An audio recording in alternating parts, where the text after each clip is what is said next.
Originally from the mind of Osamu Tezuka, Dororo received a reboot this season. It's quite the amazing show, with a lot of weight, an interesting premise, engaging characters, and a setting that pulls you in from the start.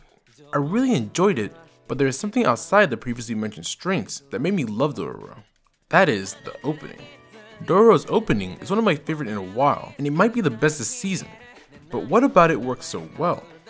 Usually, when I look at an opening, I focus on the music first. A stellar song will have me watching the whole opening all the way through, and a mediocre or bad song will lose me at the first note. Luckily, Dororo sits firmly in the former. It's a song that for some won't stick. Their vocals get pretty high up in their range, and I know people who are turned off by this. However, I think that this actually plays to the song's strengths. Dororo, and its opening in turn, is a show with a fairly emotional and weighty tone throughout. The vocal delivery really sells that feeling to a T, with the main singer emoting the heavy lyrics expertly. The vocal peak at the chorus, the sprinkled English throughout, and the chanting ad-libs that throw back to ancient Japan all serve to create this space of anticipation and excitement, as well as a little bit of melancholy. This is matched by the production. Starting off with a traditional string hit, it leads in with a sparse piano and breakbeat drum pattern that sets up the energy and tense pressure. With more time, layers flow into the song before climaxing at the high energy guitar riff and hard-hitting bass patterns. The production work manages to establish the tenseness, the underlying angst and pain, as well as the hopefulness and positive moments. The song, in every aspect, embodies Dororo. That said, you can't have an anime opening without the visuals, and Dororo doesn't slouch here either.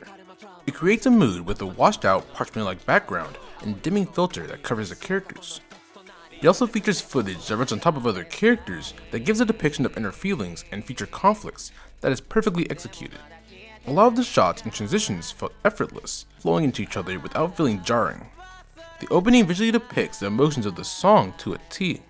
It also splatters shots of the original anime's Dororo here and there to keep that connection to Tezuka alive, and it fits in so well.